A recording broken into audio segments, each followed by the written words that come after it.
আসসালামু আলাইকুম। এডিএইচডি শিশুর স্নায়বিক বিকাশজনিত সমস্যা।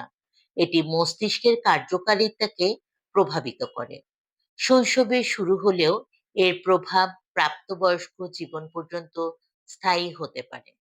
সাধারণত ৪ থেকে ৫ বছর বয়সের শিশুদের লক্ষণগুলো প্রকাশ পায়। ১২ বছর বয়সের নিচে এডিএইচডি শনাক্ত করা যায়। এডিএইচডি এর প্রধান লক্ষণগুলো হলো অমনোযোগিতা, অতি চঞ্চলতা ও আবেগপ্রবণতা। এর ফলে শিশুদের মনোযোগ ধরে রাখা এবং আচরণ নিয়ন্ত্রণ করা কঠিন হয়ে দাঁড়ায়। লক্ষণগুলো যদি ৬ মাসের বেশি স্থায়ী হয়, তাহলে বুঝতে হবে শিশুটি এডিএইচডিতে আক্রান্ত। এডিএইচডিতে আক্রান্ত শিশুদের মধ্যে ডোপামিনের মাত্রা সাধারণত কম থাকে।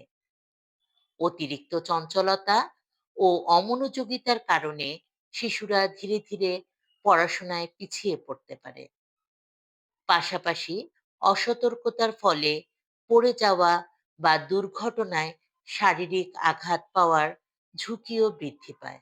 পিএইচডি এর কারণসমূহ হলো জেনেটিক, পরিবেশগত, মস্তিষ্কের গঠন ও কার্যকারিতা, মায়ের গর্ভকালীন সমস্যা, পারিবারিক কলহ, ক্ষতিকারক রাসায়নিক দ্রব্য ইত্যাদি।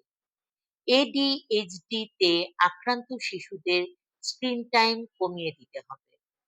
অতিরিক্ত মোবাইল বা টিভি দেখার কারণে শিশুদের চোখের সমস্যা, মস্তিষ্ক বিকাশে বাধা, ঘুমের সমস্যা, শারীরিক সমস্যা, ভাষা ও আচরণগত সমস্যা ও সামাজিক দক্ষতা কমে যায়।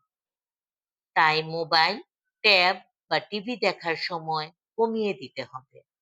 রুটিন মেনে চলা, স্বাস্থ্যকর খাদ্যাভ্যাস, পর্যাপ্ত ঘুম ও নিয়মিত ব্যায়াম এডিএইচডি লক্ষণগুলো কমাতে সাহায্য করে। শিশুর আচরণে কোনো অস্বাভাবিকতা বা পরিবর্তন চোখে পড়লে দেরি না করে একজন রেজিস্টার্ড চিকিৎসক বা মনোরোগ বিশেষজ্ঞ বা শিশু নিউরোলজিস্টের পরামর্শ নিন। সময় মতো সঠিক দিক নির্দেশনায় পারে একটি শিশুর ভবিষ্যৎকে সুন্দর ও সুস্থ পথে এগিয়ে নিতে। ভালো থাকবেন, সুস্থ থাকবেন।